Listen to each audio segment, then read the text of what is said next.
साथियों नमस्कार। मैं मनोज सहारण आज आपके लिए इस वीडियो में लेकर आया हूँ नया टॉपिक विभव मापी। पिछले वीडियो में हमने किरचॉफ के नियम, व्हीटस्टोन सेतु तथा मीटर सेतु कंप्लीट कर लिया था तथा उनके जो आपके लैब असिस्टेंट में पी वाई क्यू पूछे गए हैं उनको भी सोल्व कर लिए थे। नेक्स्ट टॉपिक अपना विभव मापी है। इसकी पहले हम थ्योरी कवर करेंगे, उसके बाद जो आपके पी वाई क्यू आए हैं लैब असिस्टेंट में उनको सोल्व करेंगे। तो पहले विभव मापी को पढ़ने से पहले अपने दो तीन टर्म है फिजिक्स की जो इसमें काफी इंपॉर्टेंट है, नाम आएगा बार बार इनका, तो उनको पहले समझ लेते हैं। पहला टॉपिक अपना विभव प्रवणता, दूसरा है विद्युत वाहक बल और टर्मिनल वोल्टता। ये दोनों एक दूसरे से रिलेटेड है। चलो, तो नेक्स्ट टॉपिक स्टार्ट करते हैं अपना विभव प्रवणता। तो विभव प्रवणता क्या चीज है पहले वो देख लेते हैं। आपको सपोज दैट कोई प्रतिरोधी तार दे दिया जिसका कोई प्रतिरोध है, ठीक है, उससे धारा प्रवाहित की जाती है। तो उसकी एकांक लंबाई पर कितना पोटेंशियल ड्रॉप हो रहा है, कितना विभव का पतन हो रहा है, वो विभव प्रवणता है। तो हम ये लिख सकते हैं कि प्रतिरोधी तार की एकांक लंबाई पर प्रतिरोधी तार की एकांक लंबाई पर विभव पतन, एकांक लंबाई पर विभव पतन क्या कहलाता है? विभव प्रवणता कहलाता है। एकांक लंबाई पर विभव पतन विभव प्रवणता कहलाता है। विभव प्रवणता कहलाता है। पोटेंशियल ग्रेडियंट, इसका अर्थ क्या हुआ? तो इसका जो नोटेशन है वो है एक्स। तो एक्स को कैसे परिभाषित करेंगे कि सपोज दैट आपने कोई प्रतिरोधी तार पर V वोल्टेज लगाया और उस तार की लंबाई L है, तो एकांक लंबाई विभव पतन कितना आ गया? V बटा L। जिससे हम लिखते हैं, इसका अर्थ हुआ कि तार की L लंबाई पर तार की L लंबाई पर विभव पतन कितना हो रहा है? V। L लंबाई पर विभव पतन V हो रहा है। विभव पतन V हो रहा है। तो एकांक लंबाई विभव पतन कितना आ गया? x बराबर V बटा L। ठीक है, ये विभव प्रवणता का फॉर्मूला है। तो इसका जो मात्रक हुआ वो हो गया, x का मात्रक कितना आ गया? विभव प्रवणता का मात्रक ये आ जाएगा आपके पास वोल्ट प्रति मीटर। क्या आएगा? वोल्ट बटा मीटर। क्यों? क्योंकि विभव का मात्रक वोल्ट हो गया, एल लंबाई का मात्रक मीटर हो गया, जिसको हम ये लिख पाएंगे V बटा M, वोल्ट पर मीटर। ठीक है, और इसका उपयोग क्या है वो हम समझ लेते हैं कि जो विभव प्रवणता का उपयोग है वो है x का उपयोग। ये क्यों निकाल रहे हैं हम x का मान? ये हम इसलिए निकाल रहे हैं कि तार के तार के किसी भी बिंदु पर किसी भी बिंदु पर तार के किसी भी बिंदु पर x की सहायता से, मतलब विभव प्रवणता की सहायता से हम विभव का मान ज्ञात कर सकते हैं। सहायता से विभव का मान ज्ञात किया जा सकता है।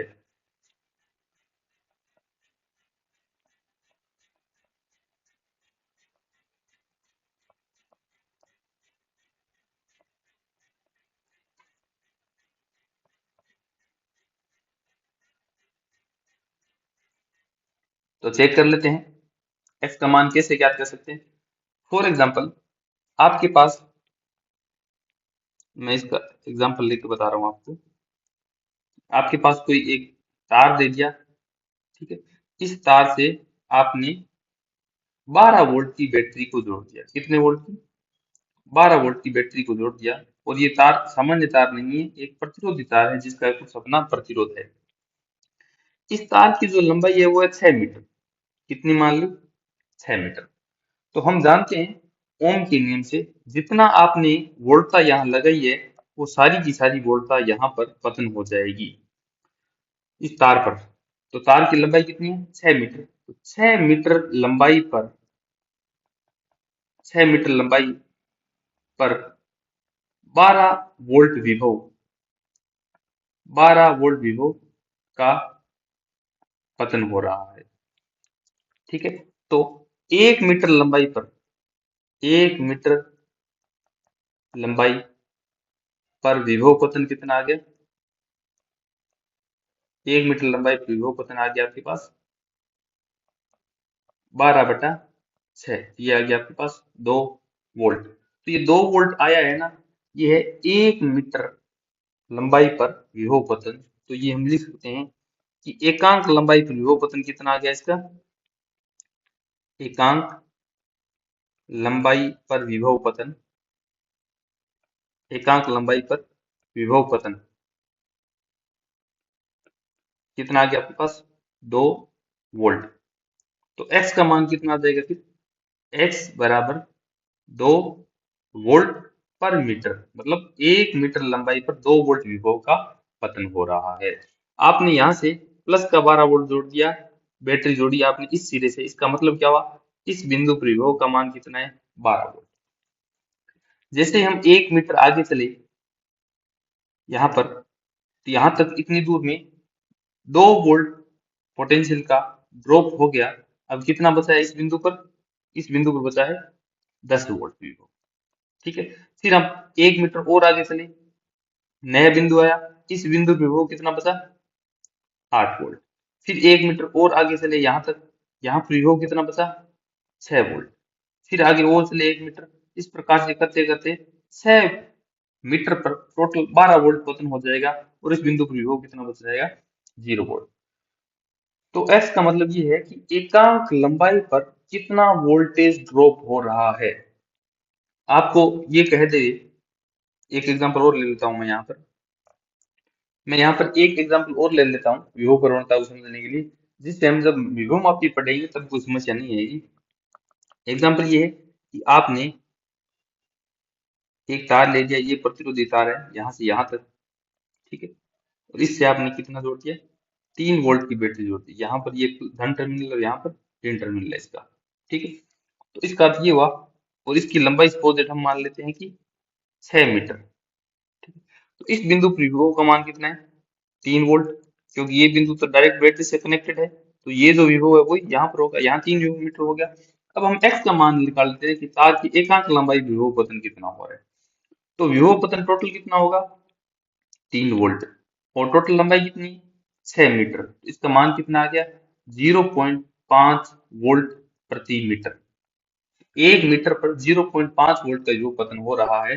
तो हम यहाँ पर सपोज दैट ये मध्य बिंदु ले लिया मैंने, ये है यह 3 मीटर दूरी। तो मुझे ये बताएं, यहाँ बिंदु P है, तो विभव बिंदु P पर मान कितना हो गया? क्योंकि बिंदु P है वो यहाँ से कितनी दूरी पर है? 3 मीटर दूरी पर है। इसका अर्थ क्या हुआ? ये दूरी है 3 मीटर। तो 1 मीटर पर विभव पतन हो रहा है 0.5 वोल्ट। तो 3 मीटर पर कितना विभव पतन हो जाएगा? 3 × 0.5, ये आ जाएगा आपके पास 1.5 वोल्ट विभव का पतन हो गया। ठीक है। अब 1.5 विभव का पतन हो गया, तो बिंदु P पर विभव कितना बचेगा? हम ये लिख सकते हैं कि यहाँ पर 3 वोल्ट था और 1.5 का पतन हो गया, तो बिंदु P पर कितना बच गया? 1.5 वोल्ट विभव बच गया। कुल मिलाकर तो एकांक लंबाई पर विभव पतन निकालना होता है, वही क्या होता है? विभव प्रवणता है। इसका उपयोग क्या है? x की सहायता से विभव का मान हम तार के किसी भी बिंदु पर ज्ञात कर सकते हैं। ठीक है। समझ में आ गया होगा विभव प्रवणता का मान क्या है। जैसे आपको कह दिया कि 7 पेन का मूल्य 40 रुपए है, तो 3 पेन का मूल्य निकालो। ठीक है। तो आप पहले क्या करेंगे? 1 पेन का मूल्य निकालेंगे, इसका मतलब एकांक पेन का मूल्य। ठीक है। उसके बाद उसको 3 से मल्टीप्लाई करा देंगे, तो 3 पेन का मूल्य आ जाएगा। वैसे ही हमने किया है, तो एकांक लंबाई का मूल्य निकाल लिया हमने, एकांक लंबाई विभव पतन निकाल लिया हमने, फिर उसको लंबाई से गुणा करवा दिया। तो जितनी लंबाई पर निकालना है विभव पतन, उस लंबाई से गुणा करवा दो, तो अपना विभव पतन आ जाएगा। नेक्स्ट जो हम टर्म पढ़ रहे हैं वो है कि प्राथमिक सेल के विद्युत वाहक बल और टर्मिनल वोल्टता या फिर विभवांतर। तो नेक्स्ट टॉपिक अपना सेल का विद्युत वाहक बल, जिसका नोटेशन है E, तथा टर्मिनल वोल्टता, जिसका नोटेशन है V। ये हम देख लेते हैं, क्योंकि हम सेल का विद्युत वाहक बल और टर्मिनल वोल्टता पढ़ रहे हैं, तो इसका अर्थ हमें पहले सेल बना लेते हैं कि सेल किस प्रकार से बनता है। ये हमारे पास कोई पात्र है जिसमें दो इलेक्ट्रोड रहते हैं, ठीक है। एक इलेक्ट्रोड धन टर्मिनल होता है और दूसरा इलेक्ट्रोड ऋण टर्मिनल होता है। इस प्रकार से दो इलेक्ट्रोड, और इसके अंदर कुछ विद्युत अपघटय भरा रहता है। इस पात्र के अंदर कुछ विद्युत अपघटय भरा रहता है, और उस विद्युत अपघटय में क्या होते हैं, आयन होते हैं। क्या होते हैं, आयन। जब परिपथ में धारा प्रवाहित होती है तो इसका मतलब जो विद्युत अपघटय में जो पॉजिटिव आयन है वो ऋण टर्मिनल की ओर गति करता है, और जो नेगेटिव आयन है वो धन टर्मिनल की ओर गति करता है। यहाँ जो नेगेटिव है वो धन टर्मिनल की ओर गति करेगा, और जो पॉजिटिव है वो ऋण टर्मिनल की ओर गति करेगा।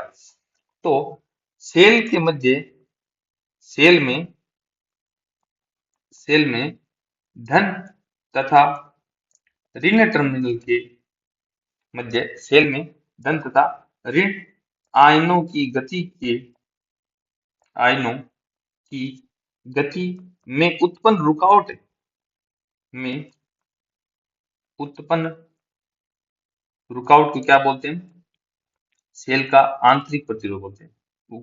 उत्पन्न रुकावट को क्या बोलते हैं, सेल का आंतरिक प्रतिरोध बोलते हैं। सेल का आंतरिक प्रतिरोध बोलते हैं, क्योंकि धारा प्रवाह के लिए आयनों का गति करना जरूरी है। जब आयन गति करेंगे तो इस विद्युत अपघटय के कारण जो अवरोध उत्पन्न होता है, रुकावट उत्पन्न होती है, उसको क्या बोलते हैं, सेल का आंतरिक प्रतिरोध।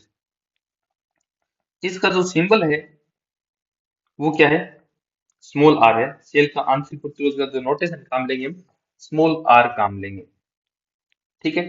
तो हम किसी सेल को दर्शाने के लिए इस आर को साथ में कैसे लिखते हैं, हमारे पास ये सेल है, ये सेल है हमारे पास। इस सेल के अंदर एक विद्युत वाहक बल है, मतलब इसकी सेल की वोल्टता है, और इसके साथ साथ इसका आंतरिक प्रतिरोध भी है। इसका आंतरिक प्रतिरोध तो है आर, और इस सेल की जो वोल्टता है वो है ई, ठीक है, ये है। अब हम क्या कर रहे हैं, इस सेल के दोनों जो टर्मिनल हैं, ये टर्मिनल कौन सा है, टर्मिनल ए, और ये टर्मिनल है टर्मिनल बी। यहाँ पर टर्मिनल ए ये है और ये बी है। इन दोनों के मध्य हम क्या कर रहे हैं, वोल्ट मीटर लगा रहे हैं। इन दोनों के मध्य वोल्ट मीटर लगा देते हैं। तो जब यहाँ और यहाँ इनमें वोल्ट मीटर जब जैसे ही लगाएंगे तो वोल्ट मीटर की जो रीडिंग आएगी वो सेल का विद्युत वाहक बल प्रदर्शित कर रही होगी। जब बिंदु ए और बिंदु बी, इसका मतलब सेल के दोनों टर्मिनल है बिंदु ए और बिंदु बी, तो सेल के दोनों टर्मिनलों के मध्य जैसे ही हम वोल्ट मीटर लगाएंगे तो जो रीडिंग आएगी वो क्या कहलाएगी, विद्युत वाहक बल, सेल का विद्युत वाहक बल कहलाएगी। अब जैसे ही हम इस सेल को परिपथ में जोड़ते हैं, क्या करते हैं, जैसे ही हम परिपथ में जोड़ेंगे तो देखो कैसा डायग्राम बनेगा। परिपथ में जोड़ेंगे तो ये हमारा सेल है, इस सेल का जो वोल्टता है विद्युत वाहक बल वो तो ई है, और इस सेल का आंतरिक प्रतिरोध आर है। जैसे ही हम इस सेल को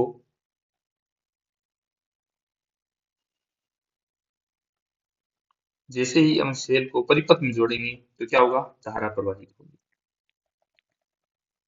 तो क्या होगा, धारा प्रवाहित होगी। परिपथ में क्या होगा, एक प्रतिरोध आर लगा हुआ है और एक कुंजी की लगी हुई है। तो समझने के लिए हम कुंजी की को यहाँ पर नहीं लगा रहे हैं, ठीक है। और धारा की दिशा होगी ये धन टर्मिनल से ऋण टर्मिनल, ठीक है। और ये सेल का विद्युत वाहक बल ई। अब यदि हम इस टर्मिनल, सेल के ए टर्मिनल और बी टर्मिनल में अब हम वोल्ट मीटर लगाएंगे तो ये जो रीडिंग आएगी वो अलग आएगी। ये जो रीडिंग है वो अलग है, और वो रीडिंग क्या कहलाएगी, टर्मिनल वोल्टता। अब आप सोचते हैं कि ये रीडिंग अलग क्यों है, ई में और बी में क्या फर्क है कि बी ई से अलग हो गया। तो मैं आपको यूं बता दूं, जैसे ही आप यहाँ पर सेल को परिपथ में जोड़ेंगे तो धारा प्रवाहित होगी, और धारा प्रवाहित होगी तो धारा इस आंतरिक प्रतिरोध सेल के स्मॉल आर पर भी कुछ विभव पतन होगा, और उसका मान होगा स्मॉल में आई आर। ओम के नियम से इस स्मॉल आर प्रतिरोध पर जो विभव पतन होगा वो होगा स्मॉल आई आर। तो पहले यहाँ पर धारा का मान कितना था, शून्य था। क्यों, क्योंकि सेल परिपथ में जुड़ा हुआ नहीं था, खुला परिपथ था। तो यहाँ पर कोई विभव पतन नहीं हो रहा था। जब विभव पतन नहीं हो रहा था तो इन दोनों टर्मिनलों के बीच में जो रीडिंग थी वो कितनी आ गई, ई आ रही थी। अब ई से घटकर कुछ अलग हो जाएगी और उसको हम नाम दे दिए वी। घट क्यों रही है, क्योंकि पहले तो ई आ रही थी, अब ई में से स्मॉल आर पर भी कुछ विभव पतन हो गया और ओम के नियम से विभव पतन कितना हो गया, वो वी बराबर आई आर। ओम के नियम से विभव पतन कितना हो गया, आई आर। तो अब इस ए टर्मिनल और बी टर्मिनल के बीच में जो टर्मिनल वोल्टता है वी, उसका मान कितना रह जाएगा, पहले तो था ई और अब ओम के नियम से स्मॉल आर प्रतिरोध में जब आई धारा प्रवाहित हुई तो विभव पतन हो गया आई आर। तो ई में से आई आर घटकर कितना रह गया, वी। ये जो ई हमारी रीडिंग आई थी, वो रीडिंग आई थी, ई कब थी, जब हमारा सेल विद्युत परिपथ में नहीं जुड़ा हुआ था। इसका मतलब हम बोलेंगे खुला परिपथ। ई क्या है, खुले परिपथ में, खुले परिपथ में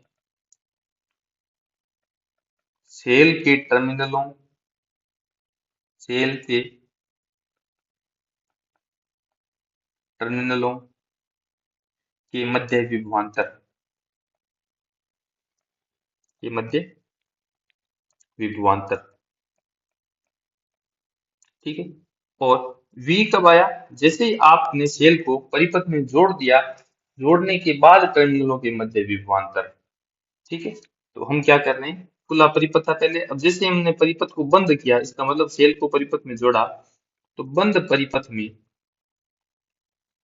परिपथ में सेल के टर्मिनलों के मध्य विभवांतर, बंद परिपथ में सेल के टर्मिनलों के मध्य विभवांतर, ये क्या आ गया आपके पास, सेल की टर्मिनल वोल्टता, टर्मिनलों के मध्य विभवांतर,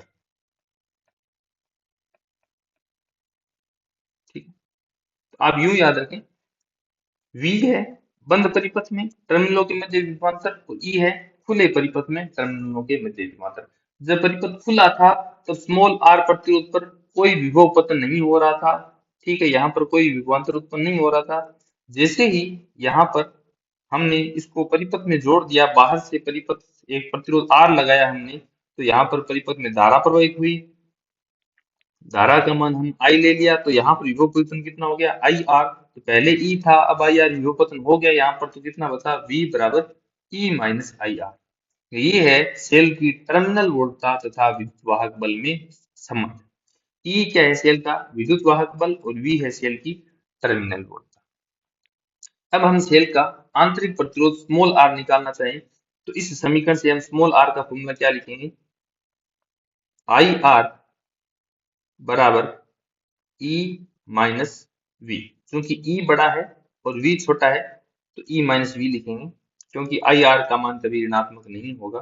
तो यहाँ से स्मॉल r का मान कितना आ जाएगा, R बराबर E माइनस वी बटा आई। ये आ जाएगा सेल का आंतरिक प्रतिरोध। अब हम बात कर लेते हैं कि सेल में प्रवाहित धारा I का मान कितना होगा। तो ओम के नियम से I बराबर V बटा R। तो यहाँ पर जो विभवांतर है सेल का, E नहीं रहा है, अब हो गया V। क्यों, क्योंकि जो बाहर धारा प्रवाहित कर रहा है, ये तो सारा सेल के अंदर का सिस्टम है, जो मैंने डॉटेड बना रखा है, ये सारा सेल का अंदर का सिस्टम है, ठीक है। बाहर जो परिपथ में धारा प्रवाहित कर रहा है, वो विभवांतर कितना है, केवल V ही है। क्यों, क्योंकि सेल का खुद का विद्युत वाहक तो कैपिटल E है, परंतु आई आर सेल खुद अंदर खा गया। आई आर विभवांतर क्या कर गया, सेल खुद अंदर खा गया जब जैसे ही धारा प्रवाहित हुई, इस कारण। तो जो बाहर धारा प्रवाहित कर रहा है सेल में, वो विभवांतर क्या है, कैपिटल वी है, जिसको हम क्या नाम दे दें, टर्मिनल वोल्टता। तो आई बराबर ओम के नियम से V बटा आर। आर बाहर प्रतिरोध कितना लगाया आपने, स्मॉल आर, कैपिटल आर लगाया है, तो ओम के नियम से आई बराबर V बटा आर, ठीक है। जैसे हम आई का मान यहाँ रखते हैं, तो स्मॉल आर प्रतिरोध कितना आ जाता है, E माइनस वी बटा वी गुणा में आर। ये सेल का आंतरिक प्रतिरोध का सूत्र है, जहां आर क्या है, सेल के बाहर के परिपथ में लगाया गया प्रतिरोध, जहां आर क्या है, सेल के बाहर प्रतिरोध लगाया गया है, वो मान। तो अब हम स्टार्ट करते हैं हमारा जो एक्चुअल टॉपिक है विभव मापी।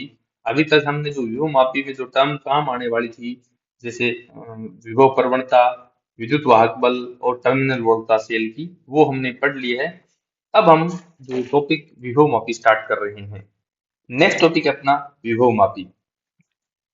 इसके नाम से ही पता चल रहा है अपने को, विभव मापी ऐसा विद्युत परिपथ जो क्या करता हो, विभव का मापन करता हो। तो हम ये पॉइंट लिखते हैं इसका, यह क्या करता है, यह विभव का मापन करता है, विभव का मापन करता है।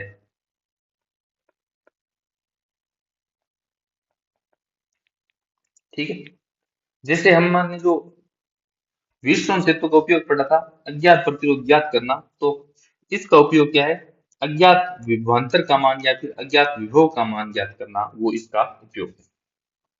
तो जब जैसे हम पढ़ते हैं कि ये विभव का मापन करता है, तो प्रश्न ये उठता है कि विभव का मापन तो वोल्टमीटर भी करता है, तो फिर विभव मापी हम क्यों पढ़ रहे हैं। तो इसका कारण ये है कि यह यह द्वितीय परिपथ से कोई धारा नहीं लेता, यह द्वितीय परिपथ से कोई धारा नहीं लेता, कोई धारा नहीं लेता। इसका मतलब इसमें एक द्वितीय परिपथ होगा, एक प्रथम परिपथ होगा। हम आगे डिस्कस कर लेंगे कि द्वितीय परिपथ में कौन सा है द्वितीय परिपथ। कई बार ये भी आ जाता है कि यह परिपथ से कोई धारा नहीं लेता। हाँ, वो भी सही है कि विभव मापी वो परिपथ से कोई धारा नहीं लेता। जैसे व्हीटस्टोन सेतु शून्य विक्षेप की सिद्धांत पर काम करता है, वैसे विभव मापी भी शून्य विक्षेप के सिद्धांत पर काम करता है। यह शून्य विक्षेप के सिद्धांत पर काम करता है, शून्य विक्षेप सिद्धांत पर आधारित है। ठीक है,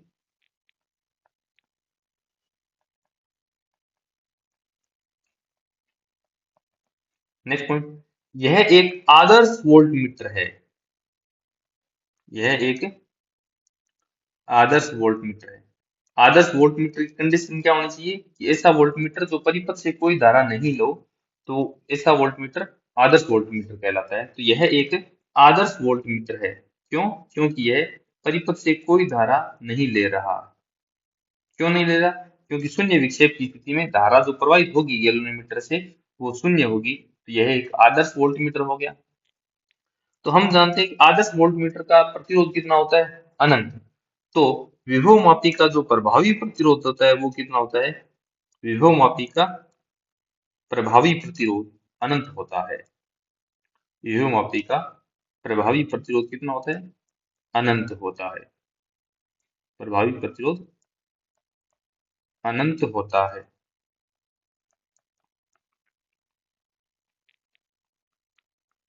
ठीक है, अब नेक्स्ट बात हम कर लेते हैं, इसके दो परिपथ कौन कौन से होते हैं।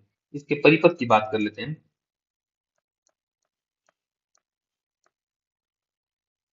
परिपथ,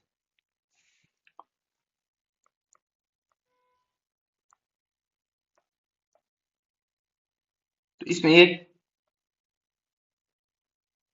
सेल लगा रहता है, ठीक है, एक कुंजी लगी रहती है, कुंजी के, और एक धारा नियंत्रक लगा रहता है। ठीक है, तथा ये बिंदु ए है और ये बिंदु बी है। जैसे हमने जो बिंदु मीटर सेतु में पढ़े थे, बिंदु ए और बी, सेम यहाँ पर भी बिंदु ए और बी है। बिंदु ए और बी के बीच में जो तार है उसकी लंबाई कितनी ली जाती है, यहाँ पर तार ए बी की लंबाई होती है यहाँ पर 10 मीटर। वहां पर तो 1 मीटर थी, यहाँ पर कितनी है, 10 मीटर।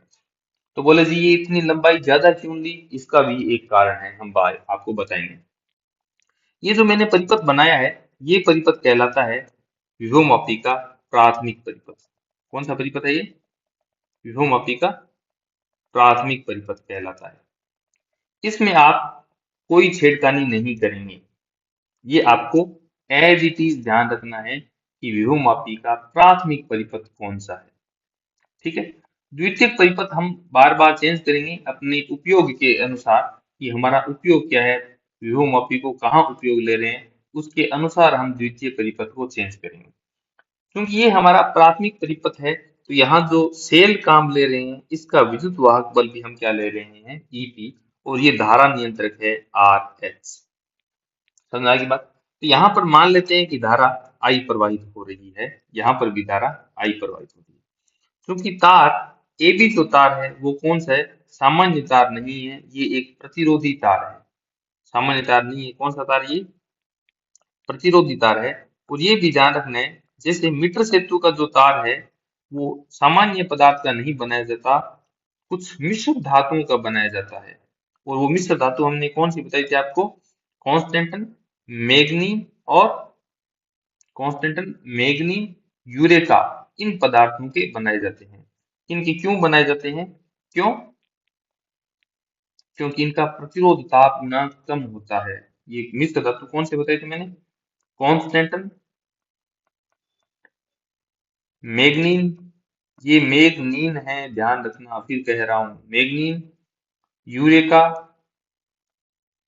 कांस्टेंट, मैग्नीन, यूरेका, इन मिश्र धातुओं के बनाए जाते हैं। क्यों, क्योंकि इनका जो प्रतिरोध ताप गुणांक है वो क्या होता है, कम होता है। प्रतिरोध ताप गुणांक अल्प होता है,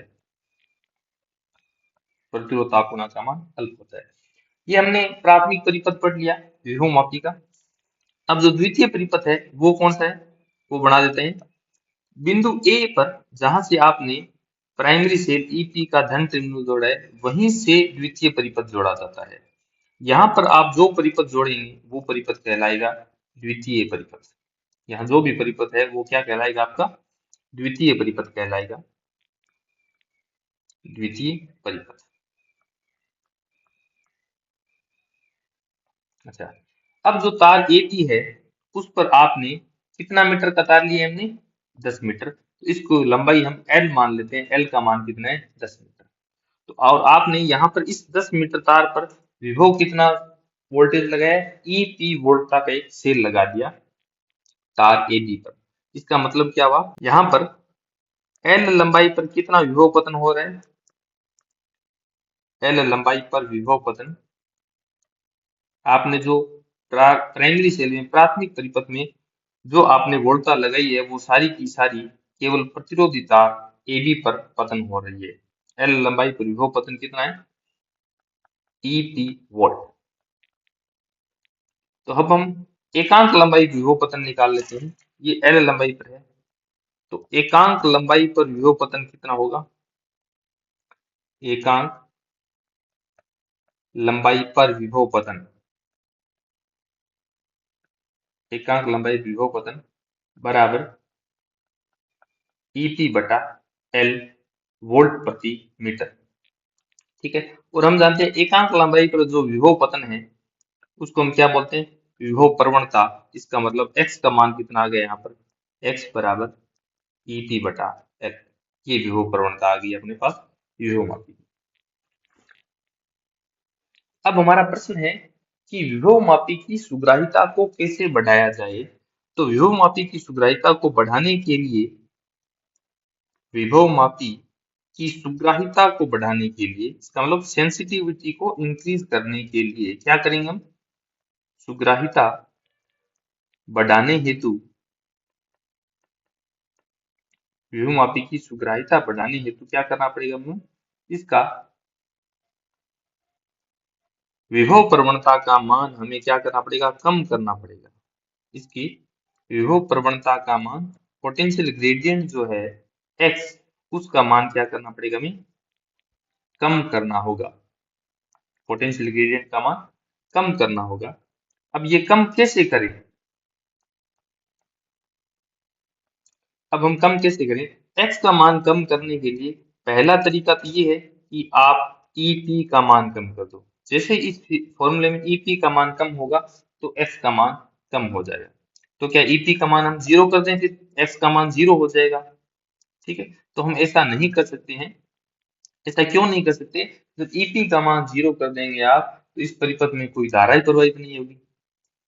ईपी का मान जीरो करने पर धारा का मान जीरो हो जाएगा, और जैसे ही धारा का मान जीरो होगा तो ए बी तार पर विभव पतन होगा ही नहीं ओम के नियम से। तो क्या करें?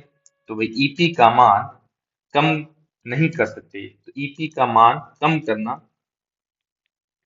ईपी का मान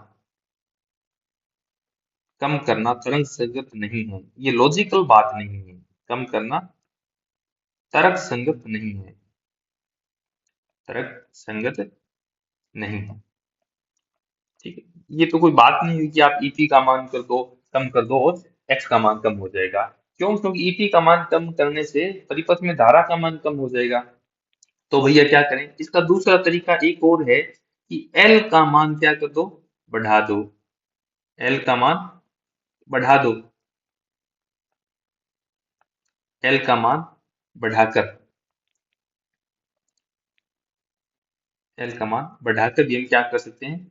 एक्स का मान, विभव प्रवणता का मान कम कर सकते हैं। ठीक है, तो हमारा ये जो पॉइंट सेकंड है कि एल का मान बढ़ाकर हम क्या कर सकते हैं? विभव विभव मापी की शुभ्रायिता को बढ़ाया जा सकता है। तो एल का मान फिर कितना कर दें? 10 मीटर तो कर लिया। तो एल का मान बढ़ाते बढ़ाते हमने 10 मीटर तो कर लिया है। अब इससे ज्यादा बढ़ा सकते हैं, इससे ज्यादा भी बढ़ा सकते हैं। इसका मतलब क्या कर सकते हैं? एल का मान 10 मीटर से ज्यादा भी लिया जा सकता है, 10 मीटर से ज्यादा भी लिया जा सकता है, ज्यादा भी लिया जा सकता है, लिया जा सकता है। परंतु उससे होगा क्या? परंतु उससे हमारा परिपथ है वो कॉम्प्लिकेटेड हो जाएगा। वैसे भी जो स्ट्रक्चर होती है विभव मापी की एक्चुअल में वो कॉम्प्लिकेटेड ही होती है, और यदि हम एल का मान और बढ़ा देवे तो ये और कॉम्प्लिकेटेड हो जाएगा। इसलिए हम एल का मान ज्यादा भी नहीं बढ़ा रहे, एल का मान 10 मीटर तक बढ़ा लिया है। ठीक है, तो ये ध्यान रखें। ये हमने जो पॉइंट लिखा है, एक तो ये कौन से पदार्थों के बने रहते हैं पदार्थ, ये जो ए बी प्रतिरोधी तार है वो, और ये प्राथमिक सेल है, यहाँ पर ये द्वितीय परिपथ है, ये प्राथमिक परिपथ हो गया। विभव मापी की प्रवणता कितनी निकालेंगे हम? एक्स बराबर ईपी बटा एल। क्यों? क्योंकि ये जो एल लंबाई है, इस एल लंबाई पर विभव ईपी का पतन हो रहा है। तो एकांक लंबाई पर कितना पतन हो गया? ईपी बटा एल। ठीक है, और अब शुक्रायिता को कैसे बढ़ाएं? ईपी का मान कम करके। तो ईपी का मान कम करना लॉजिकल बात नहीं है। तो विभव मापी की शुक्रायिता बढ़ाने के लिए एल का मान बढ़ा दो, विभव के तार का मान बढ़ाकर सुग्राहिता का मान बढ़ाया जा सकता है। यहाँ से आपको थ्योरेटिकल क्वेश्चन पूछे जा सकते हैं। अब जो नेक्स्ट हमारे हैं विभव मापी के उपयोग पर आधारित प्रश्न, तो हम विभव मापी के उपयोग पढ़ लेते हैं।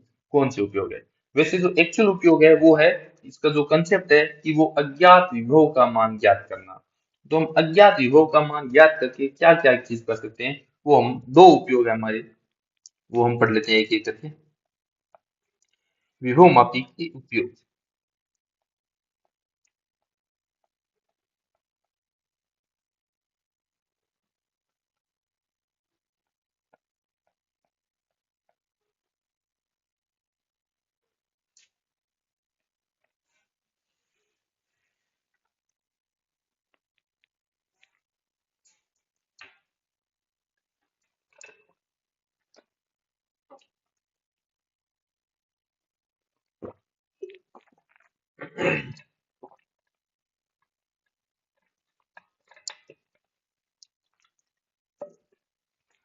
ना, नेक्स्ट टॉपिक हमारा विभव मापी के उपयोग। तो जो पहला उपयोग वो ये है कि दो प्राथमिक सेलों के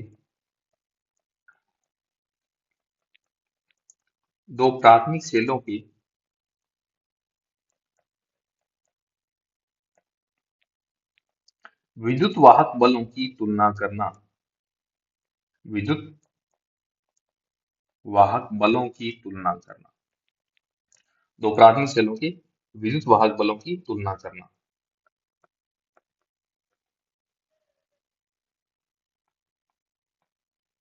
ये हमारा पहला है। तो इसमें हम क्या करेंगे? इसमें हमें एक विभव मापी का परिपथ चाहिए। तो प्राथमिक परिपथ को हमें एज चीज बनाना है, जो हमने ये पढ़ा है, ये प्राथमिक परिपथ हमें एज चीज बनाना है। अब द्वितीय परिपथ है वो कैसे बनाने का उस पर हम सोचेंगे। तो एक बार हम प्राथमिक परिपथ बना लेते हैं।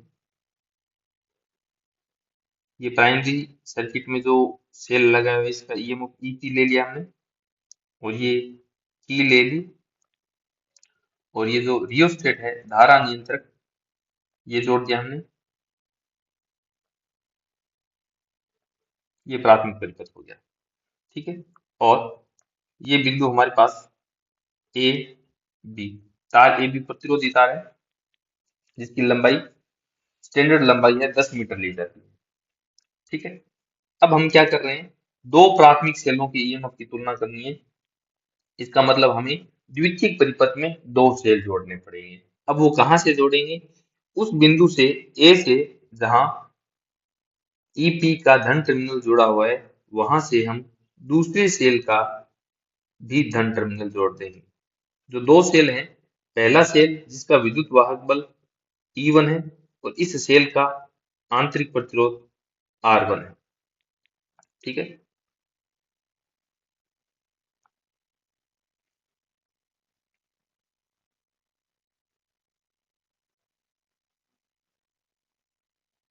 और जो दूसरा सेल है जिसकी ईएमएफ की तुलना करनी है उसका विद्युत वाहक बल E2 है और उसका जो आंतरिक प्रतिरोध है वो R2 है। तो ये हमारे पास दो सेल जोड़ दिए हमने। पहला सेल तो है ये, इस सेल का विद्युत वाहक बल E1 है और आंतरिक प्रतिरोध R1 है। दूसरा सेल है ये जिसका विद्युत वाहक बल E2 है और आंतरिक प्रतिरोध R2 है। दो सेल जोड़ लिए। हमें इनके विद्युत वाहक बलों की तुलना करनी है, तो कैसे करेंगे। तो इस बिंदु से हम क्या करते हैं, गैल्वेनोमीटर जोड़ देते हैं और गैल्वेनोमीटर से एक जोकी जोड़कर इस तार AB पर संतुलन की लंबाई ढूंढते हैं। ठीक है। अब इसमें हम करते क्या है, इसका प्रथम चरण ये है, ये बिंदु ले लिया P, ये बिंदु ले लिया Q और ये बिंदु ले लिया हमने X। जब X बिंदु को P बिंदु से जोड़ देते हैं, X बिंदु को P बिंदु से जोड़ देते हैं तो क्या होगा, यहां से ये जुड़ जाएगा। ठीक है। अब गैल्वेनोमीटर में धारा प्रवाहित होने लग जाएगी E1 सेल के कारण। ठीक है। अब हम इस गैल्वेनोमीटर की ये जो जोकी है कभी यहाँ टच करेंगे, कभी यहाँ टच करेंगे, कभी यहाँ टच करेंगे इस तार पर, और ऐसा बिंदु ढूंढेंगे कि उस बिंदु पर गैल्वेनोमीटर से प्रवाहित होने वाली धारा कितनी हो, शून्य हो। ठीक है। अब हम क्या करते हैं, गैल्वेनोमीटर से प्रवाहित होने वाली धारा को क्या कर देते हैं, शून्य कर देते हैं, IG। और ये है संतुलन की स्थिति।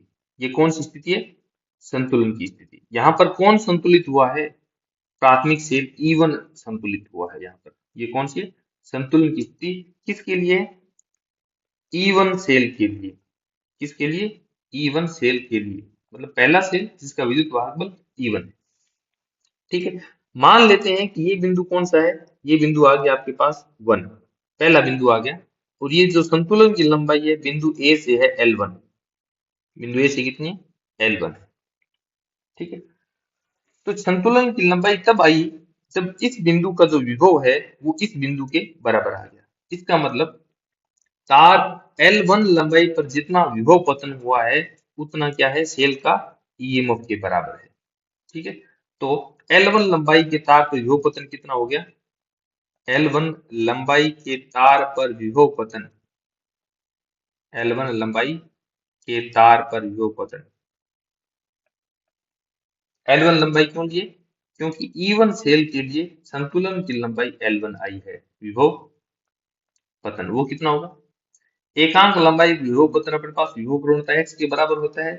L1 लंबाई निकालना है तो L1 की गुणा करें।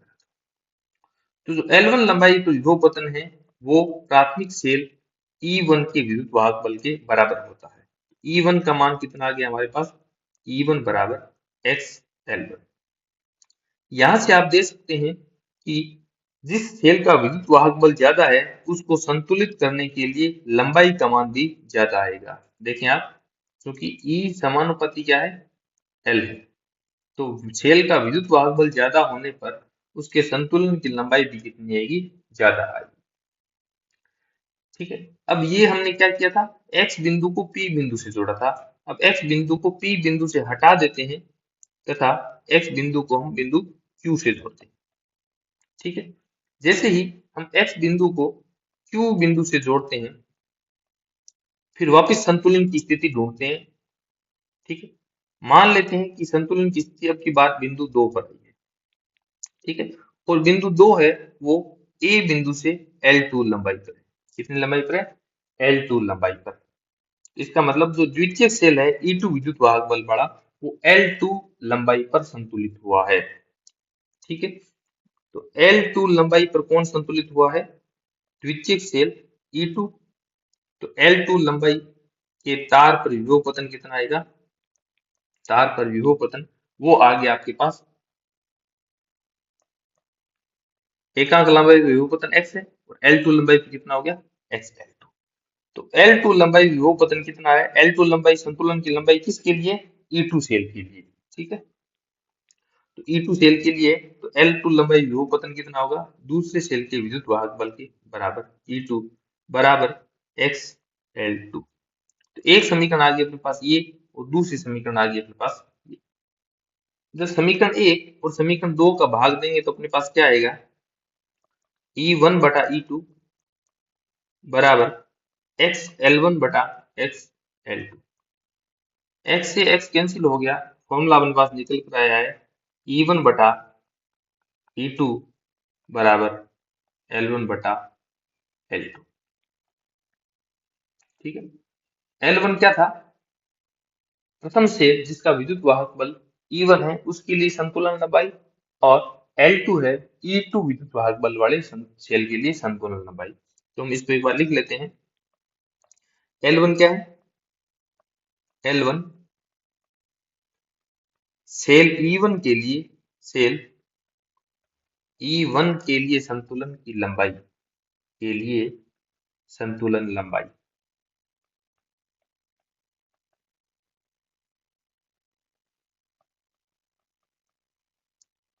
ठीक है, और L2 क्या आया था? सेल E2 के लिए संतुलन की लंबाई। तो आपको न्यूमेरिकल में प्रथम सेल का विद्युत वाहक बल दिया होगा, उसके लिए संतुलन की लंबाई दी हुई होगी। दूसरे सेल का विद्युत वाहक बल दिया होगा और दूसरे सेल के लिए संतुलन की लंबाई पूछ लेंगे, या E1, E2, L1, L2 में से तीन चीज दे देंगे और एक चीज पूछ लेंगे। तो आपके लिए ये फॉर्मूला काफी इंपॉर्टेंट हो गया, E1 बटा E2 बराबर L1 बटा L2। यहाँ पर E1 और E2 उन दोनों सेलों के विद्युत वाहक बल है। ठीक है, तो ये न्यूमेरिकल, इस पे न्यूमेरिकल क्लास सकते हैं आपकी। ये अपना पहला उपयोग हो गया विभवमापी का। अब दूसरा उपयोग कर देते हैं। तो जो दूसरा उपयोग है वो है प्राथमिक सेल का आंतरिक प्रतिरोध ज्ञात करना।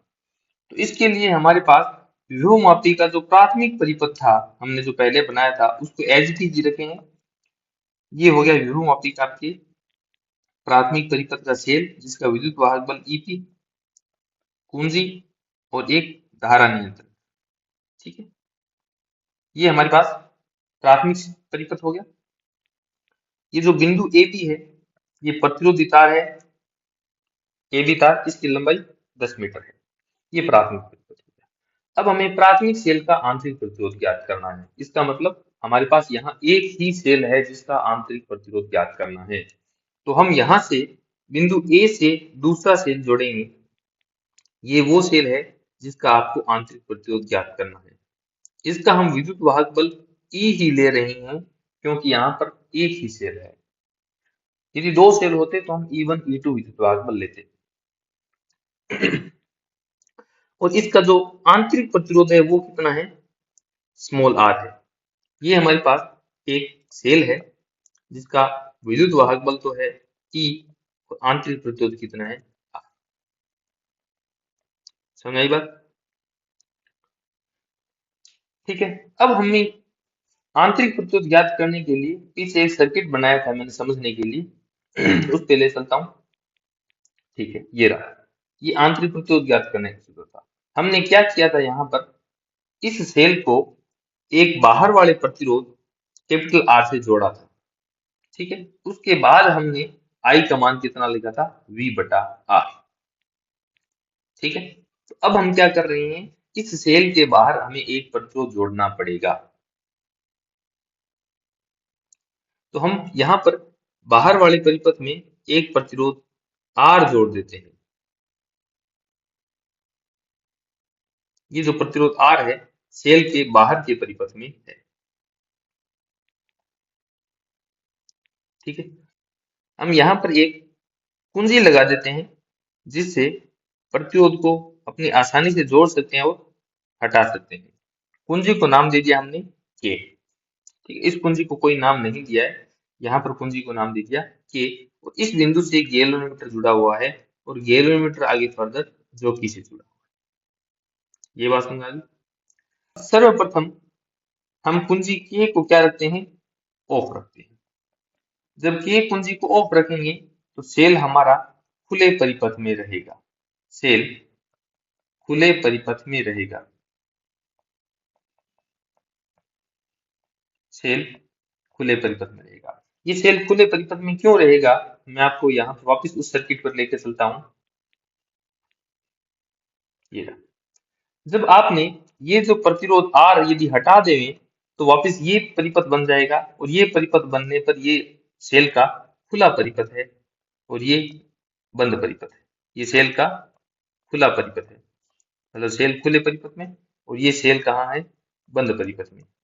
जब यदि आप प्रतिरोध R को हटा लेंगे तो सेल किस में आ जाएगा, खुले परिपथ में।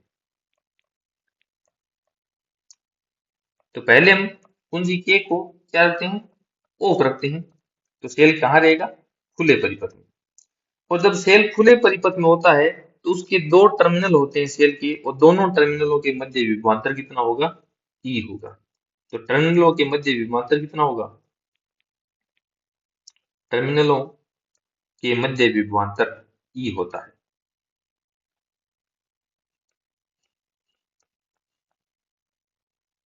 विभवांतर ई, इसका मतलब विद्युत वाहक बल के बराबर। अब कुंजी हमारी के ऑफ ई है और हम संतुलन की स्थिति ढूंढ रहे हैं।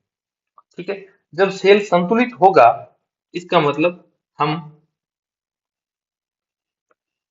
ई वोल्टता को संतुलित कर रहे हैं। ठीक है, माना माना संतुलन की लंबाई कहाँ आती है, संतुलन की लंबाई, संतुलन की लंबाई बराबर L1I। तो L1 लंबाई पर विभव पतन कितना हो गया, L1 लंबाई पर विभव पतन, L1 लंबाई पर विभव पतन बराबर एकांक लंबाई विभव पतन x है और हमें L1 की निकालनी है तो ये L1। क्योंकि L1 पर कौन संतुलित हुआ है, आपने विद्युत वाहक बल E को संतुलित किया है। E ही क्यों है, क्योंकि सेल है वो अभी खुले परिपथ में है, और जब सेल खुले परिपथ में होते हैं तो इन दोनों टर्मिनलों के मध्य जो विभवांतर होता है वो विद्युत वाहक बल कहलाता है। ठीक है, तो यहाँ पर विद्युत वाहक बल E बराबर आ गया आपके पास XL पर। ये समीकरण बन गई एक। ठीक है, यहाँ तक। अब हम क्या कर रहे हैं, कुंजी को क्या कर देते हैं, ऑन कर देते हैं। कुंजी को क्या करते हैं, ऑन। जैसे ही कुंजी को हम ऑन करेंगे तो यहाँ पर सेल किस में आ जाएगा, सेल बंद परिपथ में आ जाएगा। सेल बंद परिपथ में। जैसे ही सेल बंद परिपथ में आता है तो सेल के सिरों के मध्य विभवांतर कितना आएगा, सेल के सिरों के मध्य विभवांतर या फिर टर्मिनलों के मध्य विभवांतर, टर्मिनलों के मध्य विभवांतर वो कितना होगा, वो कहलाएगा टर्मिनल वोल्टता V। ठीक है, जब सेल खुले परिपथ में था तो सेल के टर्मिनलों के मध्य विभवांतर कितना था, E। और जब सेल बंद परिपथ में है तो सेल के टर्मिनलों के मध्य विभवांतर कितना आ गया, V। अब हम वापिस इसको संतुलन की लंबाई ढूंढेंगे। अब मान लेते हैं कि संतुलन लंबाई पहले की स्थिति में कितनी थी, L1। L1 में आपने किसको बैलेंस किया था, E1 को, विद्युत वाहक बल E को। अब हम कर रहे हैं विभवांतर V को बैलेंस कर रहे हैं। तो सपोज दैट ये जो लंबाई है वो यहाँ पर L2I है, ये रही L2। ठीक है, तो संतुलन लंबाई कितनी है, मान ली संतुलन लंबाई, संतुलन लंबाई बराबर L2। ठीक है, तो V कितना लिखेंगे हम, V बराबर XL2। क्यों? क्योंकि जब संतुलन लंबाई L2 आ रही है तो L2 लंबाई पर विभव पतन देखेंगे, वो XL2 होगा। और यहाँ किसको बैलेंस कर रहे हैं आप? V को, तो मैंने क्या लिख दिया? V बराबर XL2। ये समीकरण नंबर 2। क्योंकि हमारे पास आंतरिक प्रतिरोध का जो फॉर्मूला है वो है E माइनस V बटा V गुणा में R, सेल के बाह्य परिपथ में लगाया गया प्रतिरोध। यहाँ पर जो पेपर में आएगा उसमें प्रतिरोध बॉक्स से निकाला गया प्रतिरोध, वो ऐसे कहेगा नाम आपको, और वो 2 ओम है तो आपको कैपिटल R का मान 2 ओम ले लेना है। अब इस समीकरण में E का मान और V का मान रखने पर हमारे पास E का मान कितना आया था? XL1 माइनस XL2 V का मान बटा XL2 V का मान, और गुणा में R। X कॉमन लेकर कैंसिल कर दिया तो हमारे पास R का मान कितना आ गया? L1 माइनस L2 बटा L2 गुणा में R। ये हमारे पास सेल का आंतरिक प्रतिरोध का फॉर्मूला है। L1 लंबाई पर कौन संतुलित हुआ? जब सेल खुले परिपथ में था। इसका मतलब बाहर वाला प्रतिरोध जुड़ा हुआ नहीं था, कुंजी K थी वो ऑफ थी। और L2 जो संतुलन लंबाई कब आई थी? जब सेल बंद परिपथ में था, सेल के सिरों के मध्य विभवांतर टर्मिनल वोल्टता थी, और जो बाहर का जो परिपथ R था वो परिपथ के अंदर आ गया था, कुंजी के को हमने ऑन कर दिया था। क्योंकि हम जानते हैं कि सेल का विद्युत वाहक बल है वो टर्मिनल वोल्टता से बड़ा होता है। विद्युत वाहक बल है वो टर्मिनल वोल्टता से बड़ा होता है। क्यों होता है? क्योंकि विद्युत वाहक बल में खुद में से कुछ विभव पतन हो जाता है IR के बराबर, तब होता है टर्मिनल वोल्टता V का मान। तो यहाँ पर E में से कुछ घटाने पर आपको V मिल रहा है, इसका मतलब V क्या है? छोटा है, और E क्या है? बड़ा है। तो जब E बड़ा है तो E के लिए संतुलन की लंबाई हमारे पास L1 आई थी, और V को संतुलित करने के लिए लंबाई L2 थी। ठीक है, इसका मतलब जो लंबाई L1 है हमारे पास वो लंबाई बड़ी है, लंबाई L2 क्या है? छोटी है। तो इस फॉर्मूले को याद रखने के लिए हम यूं लिख सकते हैं कि R बराबर L बड़ी लंबाई माइनस L छोटी लंबाई बटा L छोटी लंबाई। क्योंकि L2 छोटी होती है इसलिए हम L2 को नाम छोटी दे देते हैं, क्योंकि न्यूमेरिकल में पहचानना मुश्किल हो जाएगा कि L1 कौन सी है और L2 कौन सी है।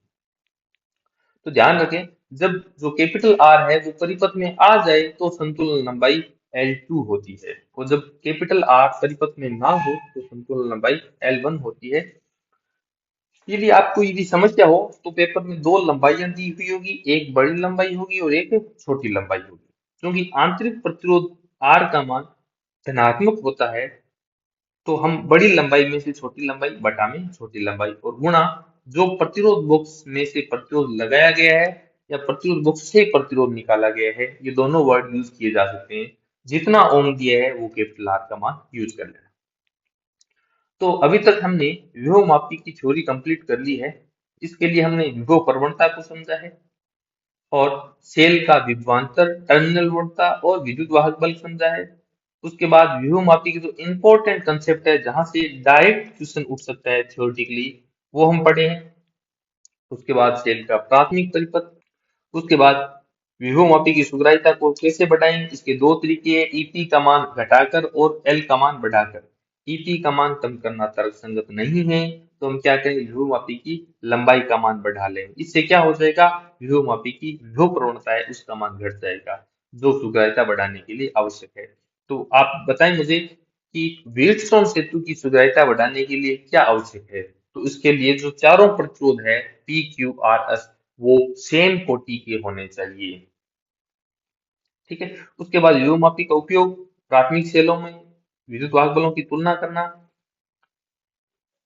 E1 प्राथमिक सेल है वो L1 लंबाई पर संतुलित हो रहा था, E2 प्राथमिक सेल है वो L2 लंबाई पर संतुलित हो रहा था। फॉर्मूला बन गया E1 बटा E2 बराबर L1 बटा L2। उसके बाद सेल का आंतरिक प्रतिरोध ज्ञात किया, उसमें हमारे पास 2 लंबाइयां आएगी। पहली लंबाई जब प्रतिरोध बॉक्स को परिपथ में ले लिया जाता है उस स्थिति में लंबाई आती है छोटी L2, और सेल के टर्मिनलों के मध्य विभवांतर होता है टर्मिनल वोल्टा V। तो हमने V बराबर XL2 लिख दिया, और एक केस तब होगा जब कुंजी को हम क्या कर देंगे, ऑफ कर देंगे। जो प्रतिरोध बॉक्स कैपिटल आर है वो परिपथ में नहीं आएगा, सेल खुले परिपथ में आ जाएगा। जैसे ही सेल खुले परिपथ में आएगा तो टर्मिनल वोल्ट का, तो सेल का जो विभवांतर है वो क्या कहलाएगा, विद्युत वाहक बल। और हमने विद्युत वाहक बल को L1 संतुलित लंबाई पर संतुलित किया है, E बराबर x L1। सेल का आंतरिक प्रतिरोध का फॉर्मूला है हमारे पास E माइनस वी बटा वी गुना R। इस फॉर्मूले में जैसे ही हमने E और V का फॉर्मूला रखा तो आंतरिक प्रतिरोध आ गया L1 माइनस L2 बटा L2 गुना R। क्योंकि L1 बड़ी होती है तो इसलिए हमने इस फॉर्मूले को ऐसे लिख दिया कि L बड़ी माइनस L छोटी बटा L छोटी गुना। तो ये हमने विभवमापी की थ्योरी कंप्लीट कर ली है। तो मेरे हिसाब से आपको विभवमापी समझ में आ गया होगा। अब हम लैब असिस्टेंट में पूछे हुए पीवाई को सोल्व करते हैं। तो इसमें हमारा जो पहला न्यूमेरिकल है ये लैब असिस्टेंट 2018 में पूछा हुआ है। न्यूमेरिकल ये कि विभवमापी वोल्टमीटर की तुलना में विभवांतर अधिक शुद्धता से नापता है क्योंकि इसके तार का प्रतिरोध कम होता है, इसका तार उच्च प्रतिरोध का होता है, यह बाहरी परिपथ से उच्च धारा लेता है और यह बाहरी परिपथ से धारा नहीं लेता। तो हमारा जो करेक्ट आंसर हो गया वो डी स्टेटमेंट है, यह बाहरी परिपथ से धारा नहीं लेता। ठीक है। आप यहाँ इस डी ऑप्शन में कंफ्यूज हुए होंगे कि इसके तार का उच्च प्रतिरोध होता है। नहीं, ये स्टेटमेंट गलत है, लेकिन होना क्या चाहिए यहाँ पर, विभवमापी का विभवमापी का प्रभावी प्रतिरोध, विभवमापी का प्रभावी प्रतिरोध। क्यों? क्योंकि जब ये परिपथ से बाहरी परिपथ से धारा नहीं लेता, प्रभावी प्रतिरोध कितना होता है, उच्च, और उच्च का मान अनंत होता है। ठीक है। हमने क्या लिखा था, द्वितीय परिपथ, क्योंकि वास्तव में द्वितीय परिपथ भी क्या है, बाहरी परिपथ ही है, लेकिन इसने यहाँ क्या कह दिया, बाहरी परिपथ। हमने जो मेन परिपथ पढ़ा इसका प्राइमरी सर्किट, वो तो केवल यही है, मेन परिपथ केवल यही है। ये क्या है, बाहरी परिपथ है, तो इसको इसने द्वितीय परिपथ भी तो बोला जा सकता है। नेक्स्ट न्यूमेरिकल हमारे पास लैब असिस्टेंट 2018 में पूछा है ये भी न्यूमेरिकल ये कि क्या हम तांबे के तार का उपयोग विभवमापी तार के रूप में कर सकते हैं, सही विकल्प का चुनाव करें। हम तांबे के तार का उपयोग विभवमापी के तार के उपयोग में कर सकते हैं कि ये पूछा गया है। पहली बात ये है कि हम तांबे के तार का उपयोग नहीं कर सकते, तो हम यहाँ पर मिश्र धातु के तारों का उपयोग लेते हैं। और मिश्र धातु हमने आपको बताए थे, कॉन्स्टेंटन, मैग्नीन, यूरेका, ये मिश्र धातु काम लिए जाते हैं। ठीक है, तो हाँ वाले ऑप्शन बी और ऑप्शन डी तो कैंसिल हो जाएगा। तांबे के तारों का उपयोग नहीं किया जा सकता। क्यों नहीं किया जाता? क्योंकि इनकी प्रतिरोधकता बहुत उच्च होती है। नहीं, तांबे की प्रतिरोधकता कम होती है, क्योंकि इनकी प्रतिरोधकता कम होती है एवं प्रतिरोध व ताप गुणांक बहुत अधिक होता है। हाँ, ये सही बात है कि इनका जो प्रतिरोध का जो ताप गुणांक है ये मान क्या होता है, अधिक होता है। और मिश्र धातु हम क्यों लेते हैं, क्योंकि इनका प्रतिरोध ताप गुणांक क्या होता है, कम होता है। इनका प्रतिरोध ताप गुणांक क्या होता है, कम होता है, इसलिए हम मिश्र धातुओं का उपयोग करते हैं। ठीक है, इनका प्रतिरोध ताप गुणांक अधिक होने के कारण ताप के साथ ताप के साथ तांबे का प्रतिरोध तेजी से बदलेगा, तांबे का प्रतिरोध तेजी से बदलेगा। इस कारण हम तांबे के तारों का उपयोग नहीं लेते। ठीक है, एक आप नोट और ध्यान रख लें, ये नोट जो है 9, ये जो नोट है आपकी मीटर सेतु तथा विभवमापी दोनों में ही काम आएंगे।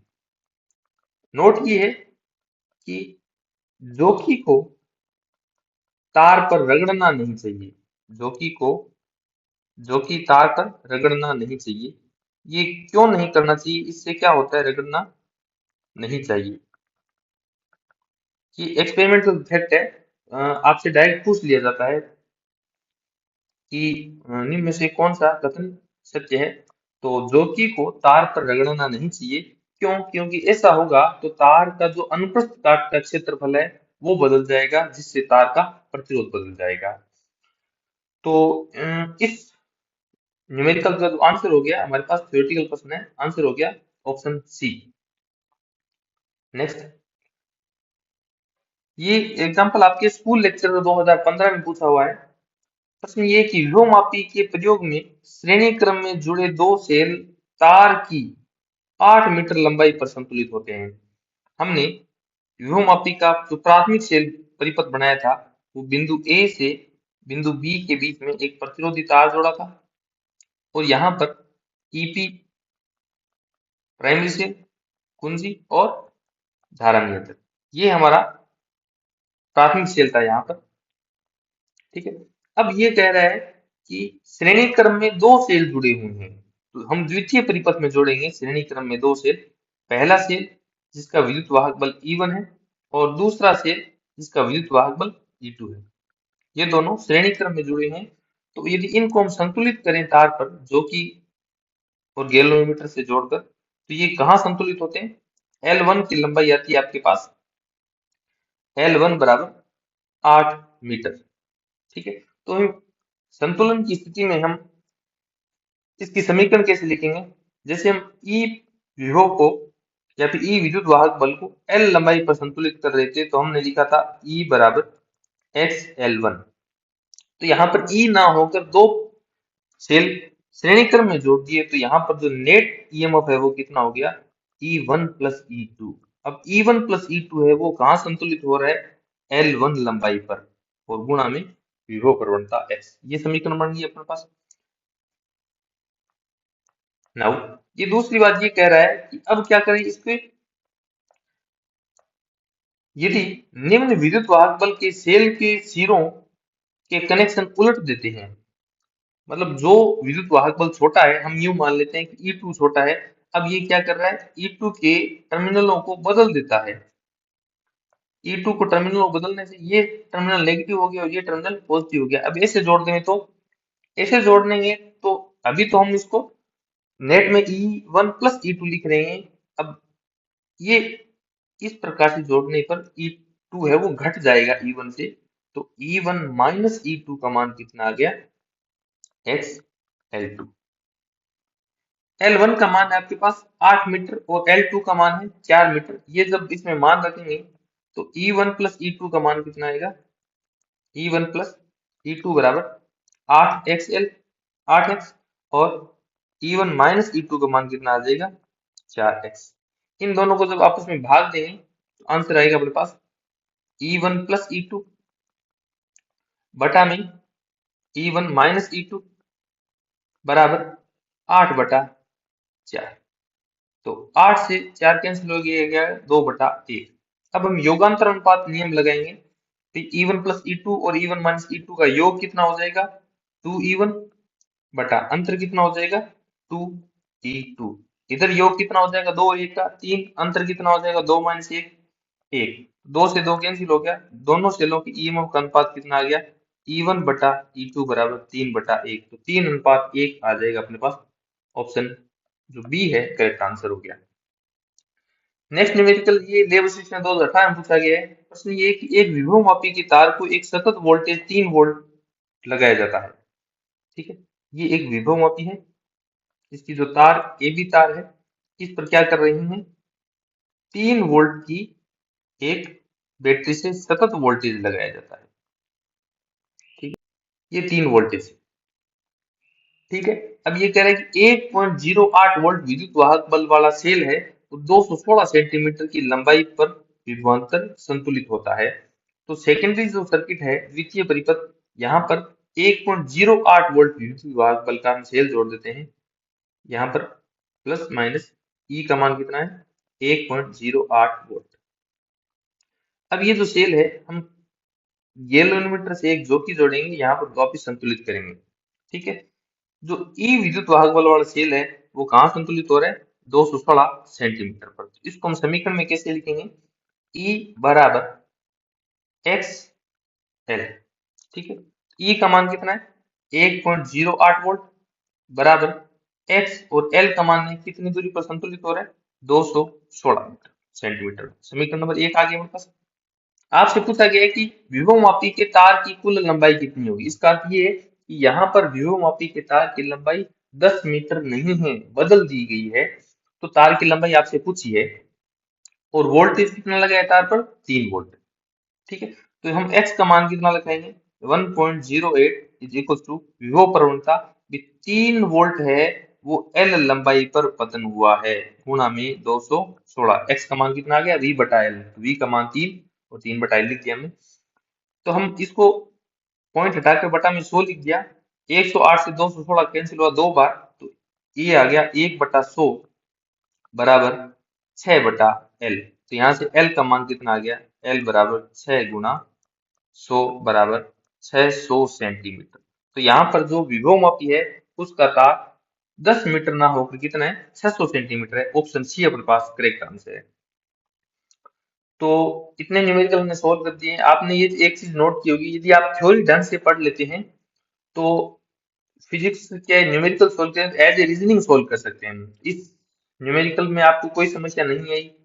इसमें हम रीजनिंग से E1 प्लस E2 L1 लंबाई पर संतुलित हो रहा है, E1 माइनस E2 L2 लंबाई पर संतुलित हो रहा है, दोनों को भाग दे दिया, योगांतर अनुपात नियम लगा दिया और 3:1 आंसर आ गया।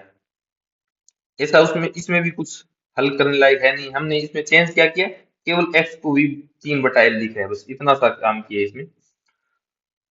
तो ये हमारा व्यूहोमापी का टॉपिक कंप्लीट हुआ है।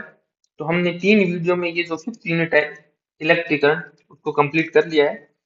तो thank you for watching this video.